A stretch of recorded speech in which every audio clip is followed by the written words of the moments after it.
नमस्कार, आर्य न्यूज देख रहे हैं आप। मैं हूं आपके साथ पल्लवी सिंह। रुक करेंगे इस वक्त की बड़ी खबरों की ओर। शुरुआत करते हैं दादरी से, जहां पर नई अनाज मंडी में 8 जुलाई को प्रस्तावित हरियाणा प्रगति रैली में मुख्यमंत्री मनोहर लाल दादरी के जिला स्तरीय लघु सचिवालय समेत करीब 15 परियोजनाओं का शिलान्यास और उद्घाटन करेंगे।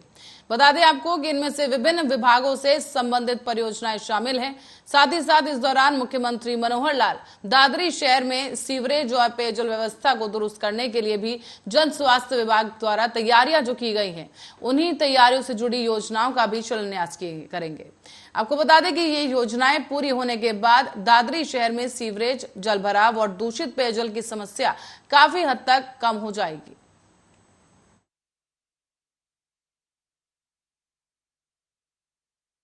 अब पंजाब के मुख्यमंत्री भगवंत मान आज चंडीगढ़ स्थित अपने आवास पर विवाह के बंधन में बंधकर वैवाहिक जीवन की दूसरी पारी की शुरुआत करेंगे।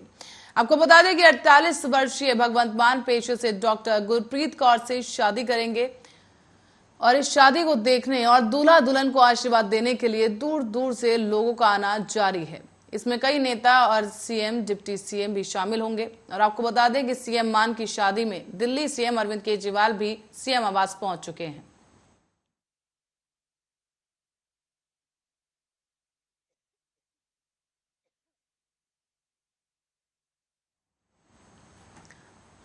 तो वहीं अब आपको बता दें कि कुछ ही देर में इस विवाह की रस्में भी शुरू हो जाएंगी। और बताते चलें कि एक तरफ जहां शादी का समारोह जारी है, तो वहीं दूसरी तरफ राजनीति भी पीछे नहीं रही। दरअसल अकाली दल के प्रवक्ता और सीनियर नेता दलजीत चीमा ने सीएम मान की दूसरी शादी को लेकर तंज कसा है। उन्होंने कहा कि शादी में अकाली दल को नहीं बुलाया गया और वो बोले कि दिल्ली मॉडल के बाद अब पंजाब सरकार इमरान खान मॉडल पर आ गई है।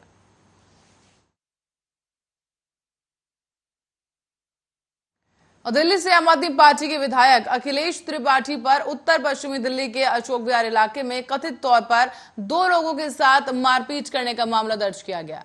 दरअसल मॉडल टाउन से आम आदमी पार्टी के विधायक अखिलेश त्रिपाठी ने 6 जुलाई को शाम करीब 4 बजे गुड्डू हलवाई और मुकेश बाबू के साथ कथित तौर पर मारपीट की है।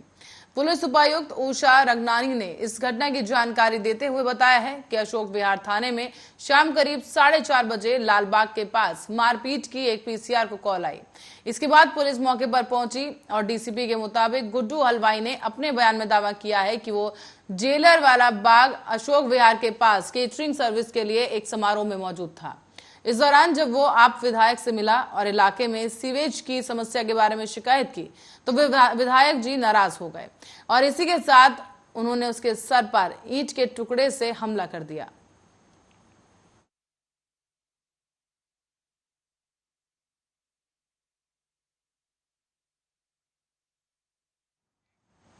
बढ़ते अगली खबर की ओर। ऑल्ट न्यूज के को फाउंडर और फैक्ट चेकर मोहम्मद जुबैर की पुलिस रिमांड को चुनौती देने वाली अर्जी पर शुक्रवार को दिल्ली हाईकोर्ट की एकल जज पीठ में सुनवाई की जाएगी। बता दें आपको कि सुनवाई के बाद कोर्ट ने जुबैर की गिरफ्तारी और पुलिस रिमांड की वैधता को चुनौती देने वाली इस याचिका पर दिल्ली पुलिस को नोटिस जारी कर दिया है। अब हाईकोर्ट ने पुलिस से 2 हफ्ते में जवाब मांगा है। साथ ही साथ जुबैर को प्रत्युत्तर दाखिल करने के लिए भी 1 हफ्ते का वक्त मिल गया है। अब इस मामले में 27 जुलाई को सुनवाई की जाएगी। तो वहीं मोहम्मद जुबैर की कल दोपहर 2 बजे पटियाला हाउस कोर्ट में भी पेशी होगी। सुनवाई में जुबैर की वकील वृंदा ग्रोवर ने कहा है कि यह मामला 2018 का है, लेकिन दिल्ली पुलिस ने इस मामले में अभी कार्रवाई की है। ग्रोवर ने दिल्ली पुलिस द्वारा जुबैर को बेंगलुरु ले जाने पर भी सवाल उठाया। उनका यह कहना है कि उसे ले जाने के लिए पब्लिक का पैसा बेकार करने का क्या मतलब है, जबकि यह बहुत अहम मामला नहीं है। ग्रोवर ने कोर्ट से कहा है कि हम रिमांड का विरोध करते हैं।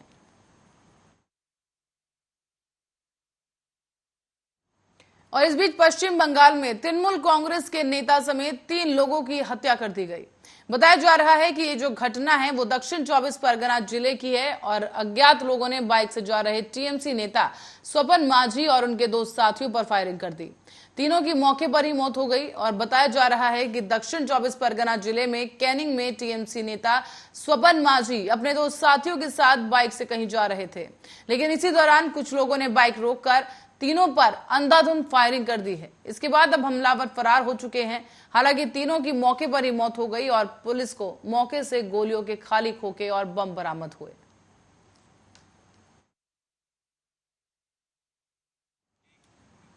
और इस बीच काली फिल्म की जो पोस्टर है उसको लेकर तमाम विवाद और तमाम एफआईआर सामने आ रही हैं।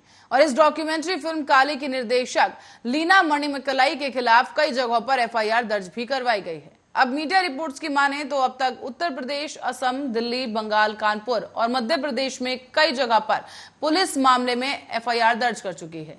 लीना मणिमकलाई पर अब धार्मिक भावनाओं को आहत करने का आरोप लगाया गया है। साथ ही मणिमकलाई ने कहा कि ऐसा लगता है कि पूरा देश जो अब सबसे बड़े लोकतंत्र से सबसे बड़ी नफरत की मशीन बन गया है, मुझे सेंसर करना चाहता है देश। मैं इस समय कहीं भी सुरक्षित महसूस नहीं कर रही हूं। तो वही काली पोस्टर को लेकर शुरू हुए इस विवाद के बीच लीना मणिमकलाई ने गुरुवार को अपने ट्विटर हैंडल पर एक और तस्वीर साझा की। इसने विवाद को और हवा दे दी है। बता दें आपको कि निर्माता की इस पोस्ट ने एक बार फिर से सोशल मीडिया पर हंगामा खड़ा कर दिया। बताया जा रहा है कि इस फोटो में भगवान शिव और देवी पार्वती के रूप में कपड़े पहने हुए स्थानीय अभिनेताओं को सिगरेट पीते हुए दिखाया गया है। ये तस्वीरें हम आपको भी दिखा दें। आप देख सकते हैं कि यहाँ पर ईश्वर की पोशाक पहने ये जो दो सदस्य हैं, ये अभिनेता बताए जा रहे हैं जो कि सिगरेट पी रहे हैं। और ये फोटो निर्माता लीना की तरफ से पोस्ट की गई है। और साथ ही साथ अब एक नया बवाल सोशल मीडिया पर शुरू हो चुका है।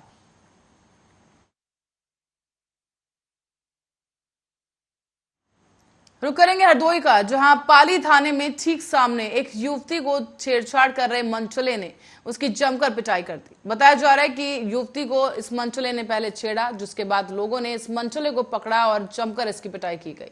मनचले युवक की पिटाई का एक वीडियो भी शूट किया गया जो सोशल मीडिया पर अब वायरल हो रहा है। हालांकि पुलिस ने मनचले को हिरासत में लिया है, लेकिन युवती ने किसी प्रकार की तहरीर नहीं दी। लड़की अपनी मां और दादी के साथ दरअसल बाजार आई थी और तभी उसके साथ ये घटना हुई। पाली थाना क्षेत्र के एक गांव निवासी युवती अपनी दादी और मां के साथ पाली बाजार घूम रही थी।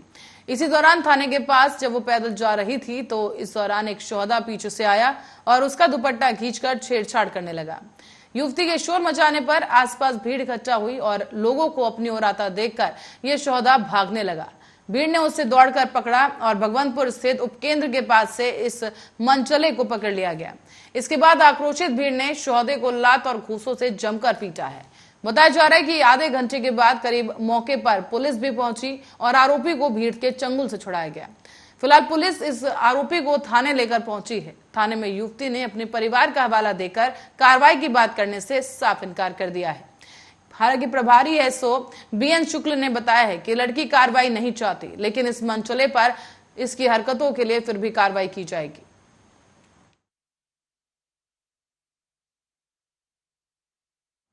महाराष्ट्र के सीएम एकनाथ शिंदे ने अपने गृह जिले ठाणे के प्रवास के दौरान संवेदनशीलता और सहानुभूति का परिचय दिया है। उन्होंने उनकी बैठक के दौरान उमड़ी भीड़ को नियंत्रित करने के दौरान जख्मी हुई महिला पुलिसकर्मी को देखते ही तुरंत निजी अस्पताल में इलाज के लिए भेज दिया। घायल महिला पुलिसकर्मी की ड्यूटी कल थाने में कलेक्टर कार्यालय में लगी थी और शिंदे ने बुधवार को ही यहां पर विशेष बैठक रखी थी। इस बैठक के बाद वो वहां से जा रहे थे, लेकिन इसी दौरान भीड़ हुई और पुलिसकर्मी इस भीड़ के दौरान चोटिल हो गई। जैसे ही शिंदे की नजर उस पर पड़ी तो उन्होंने उसे इलाज के लिए ठाणे के एक निजी अस्पताल में भर्ती करा दिया है।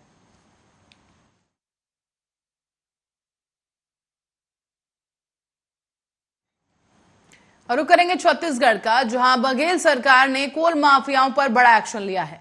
सरकार के 4 विभागों की संयुक्त टीम ने कोयला चोरी और हरित नियमों के उल्लंघन और रॉयल्टी चोरी को लेकर जो शिकायतें थी उनके बाद बुधवार को अब राज्य के 19 कोयला बाशरियों में छापेमारी की है। साथ ही आपको बता दें कि एक अधिकारी ने जानकारी दी कि खनिज, राजस्व, पर्यावरण और वस्तु और सेवा कर विभागों के कुल 50 कर्मियों वाली 10 टीमें देर शाम तक चल रहे अभियान में शामिल थी। बयान के मुताबिक राज्य के कोरबा, बिलासपुर, जांजगीर चांपा और रायगढ़ जिलों में कम से कम 19 कोयला वाशरी में छापेमारी की गई है। इनके खिलाफ प्राप्त की गई शिकायतों के आधार पर यह कार्रवाई की गई। साथ ही साथ आपको बता दें कि सरकारी विज्ञप्ति में छापे को कोयला माफियाओं के खिलाफ कार्रवाई करार दिया गया है। हालांकि अधिकारियों ने बताया है कि पिछले 1.5 महीने से इन सुविधाओं के खिलाफ कोयला चोरी, हरित नियमों के उल्लंघन, रॉयल्टी चोरी और कर चोरी की शिकायतें लगातार सामने आ रही थी। अधिकारियों ने यह भी कहा कि जीएसटी विभाग ने इन परिसरों में दस्तावेज भी जब्त कर लिए हैं। कहा गया है कि कार्रवाई का विवरण बाद में साझा किया जाएगा। जबकि अधिकारियों के मुताबिक जिन वाश्रीराज पर छापेमारी की गई है उनमें डंडस उद्योग प्राइवेट लिमिटेड और सत्या पावर कोल वाश्री शामिल हैं, जो कि Suryakant Tiwari ACB private limited और हिंद एनर्जी हैं।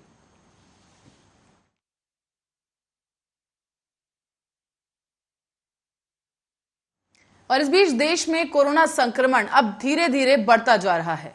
केंद्रीय स्वास्थ्य मंत्रालय की ओर से जो रिपोर्ट साझा की गई है उस रिपोर्ट के आधार पर गुरुवार को देश भर में करीब 18,930 नए मामले सामने आए हैं। ये संख्या बुधवार के मुकाबले 2,771 ज्यादा थी और एक दिन पहले ही 16,159 मामले सामने आए थे। तो वहीं देश में अब कोरोना से होने वाली मौतों की संख्या में भी हल्का उछाल देखा गया है। कोरोना से देश के 35 लोगों की मौत हो चुकी है, जबकि एक दिन पहले 28 लोगों की कोरोना ने जान ली थी। अब केंद्रीय स्वास्थ्य मंत्रालय के मुताबिक देश में अब सक्रिय मरीजों की संख्या 1,19,457 पहुंच गई है। एक दिन पहले तक देश भर में 1,15,212 सक्रिय मामले थे, तो वहीं अब 24 घंटे के अंदर ठीक होने वाले मरीजों की संख्या 14,650 पहुंच गई है।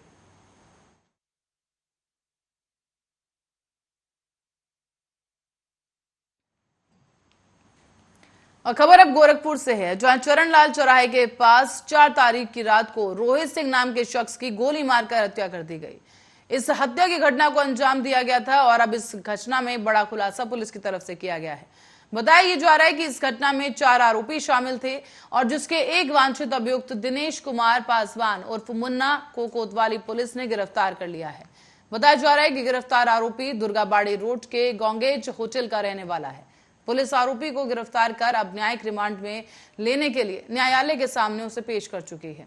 हालांकि पुलिस लाइन के सभागार में प्रेस वार्ता के दौरान पुलिस अधीक्षक नगर ने बताया है कि इस घटना में 4 लोग शामिल हैं और इन 4 आरोपियों में से एक की गिरफ्तारी पुलिस ने कर ली है, जबकि 3 बचे आरोपियों की गिरफ्तारी के लिए भी टीमें गठित की गई हैं, जो कि तफ्तीश कर रही हैं।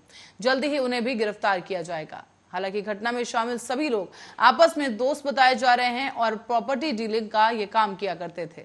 4,30,000 रुपए के लेन देन को चलते ही रोहित सिंह और काजल मिश्रा के बीच में ये विवाद चल रहा था। इसी को लेकर इन 3 दोस्तों ने रोहित सिंह को दावत खाने के लिए पहले बुलाया और वहीं पर गोली मारकर हत्या की इस वारदात को अंजाम दिया है।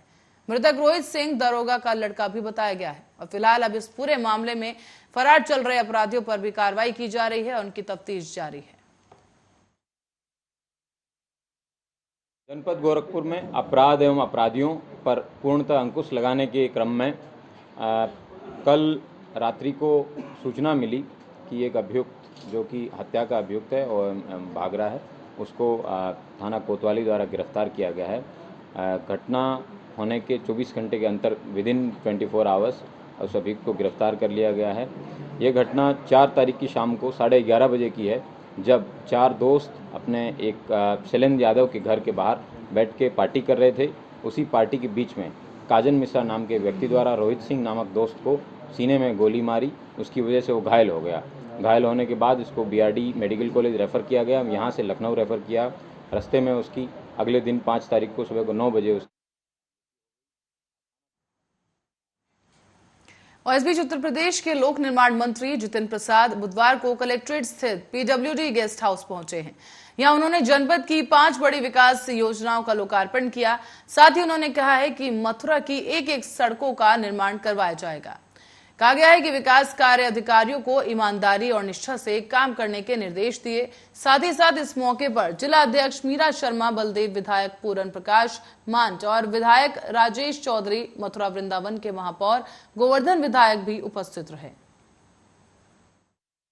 मथुरा जनपद में करीब 100 करोड़ से ऊपर की सड़कें हैं और रेलवे ओवरब्रिज का लोकार्पण करने का, और साथ ही साथ जो विभिन्न परियोजनाएं लोक निर्माण विभाग की चल रही हैं वो जनप्रतिनिधियों के साथ, कार्यकर्ताओं के साथ और हमारे विभाग के अधिकारियों के साथ बैठ के गहन समीक्षा की जाएगी। एक एक सड़क, एक एक प्रोजेक्ट सेतु निगम का या निर्माण निगम का, उस पर विस्तार से समीक्षा करके उनकी प्रगति, उसके बारे में जानकारी लेके आगे की रूपरेखा तैयार की जाएगी। और अभी मैं ये कह सकता हूँ कि मथुरा जनपद के लिए प्रदेश सरकार, केंद्र सरकार खास महत्व लगाव रखती है और यहाँ धन की कोई कमी नहीं आने देंगे। इस जनपद की जनता के सेवा के लिए हम लोगों का सौभाग्य समझते हैं कि वो अवसर मिला है, तो वर्ल्ड क्लास। और अजमेर दरगाह कमेटी के सचिव सरवर चिश्ती और सलमान चिश्ती के भड़काऊ बयान को लेकर देश भर के साधु संतों में आक्रोश देखने को मिल रहा है। अमेठी सगरा आश्रम के पीठाधीश्वर मौनी महाराज ने अजमेर दरगाह कमेटी के मौलानाओं के भड़काऊ वीडियो को लेकर कड़ा ऐतराज जताया। मौनी महाराज ने देश भर के हिंदुओं और सनातन संस्कृति को मानने वालों से दरगाहों और मस्जिद पर जाने से बचने की नसीहत दी। बता दें आपको कि मौनी महाराज ने कहा है कि जहां हिंदुओं के सर तन से जुदा होने का ऐलान किया जा रहा है, ऐसी जगहों पर हिंदुओं को नहीं जाना चाहिए। मौनी महाराज ने विवादित और भड़काऊ बयान देने वालों और मौलानाओं को चिन्हित कर सरकार से कठोर कार्रवाई की मांग भी की है। बता दें आपको कि मौनी महाराज ने कहा है कि ये देश सभी धर्म और संप्रदाय के लोगों का सम्मान करता है, लेकिन मस्जिदों और दरगाहों से मौलानाओं के भड़काऊ बयान आने के बाद ये साफ हो गया है कि अमन शांति की बात करने वाले लोग ही देश की एकता और अखंडता को चोट पहुंचा रहे हैं।